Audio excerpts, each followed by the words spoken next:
देखिए CRT TV है Samsung company का। इसमें प्रॉब्लम क्या है कि इसमें साउंड नहीं आ रहा है। हम आपको चालू करके अभी दिखा रहे हैं। इसमें देख सकते हैं लाइट आ गया मेरा।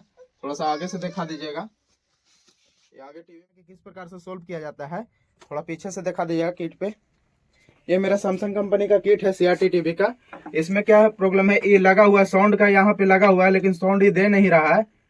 देख सकते हैं ये स्पीकर का तार लगा हुआ है, इसमें साउंड नहीं दे रहा है। इसके लिए क्या करेंगे, सबसे पहले नंबर ये AC कोड को हम खोल दे रहे हैं, हटा दिए यहाँ से लाइन से। हटाने के बाद क्या करेंगे, इसको हटा दे रहे हैं। हटाने के बाद क्या करना है कि इस प्रकार से बोर्ड को पलट लेना है। इस प्रकार से बोर्ड को पलट लिए। इस बोर्ड में इस जगह पे प्रॉब्लम है, इस जगह पे प्रॉब्लम है। ये प्रॉब्लम हम आपको दिखा रहे हैं। इस जो यहाँ पे पॉइंट जो दिया हुआ है ये कॉमन का पॉइंट है और दो इसमें स्पीकर का पॉइंट है। दोनों चैनल का अलग अलग स्पीकर का 4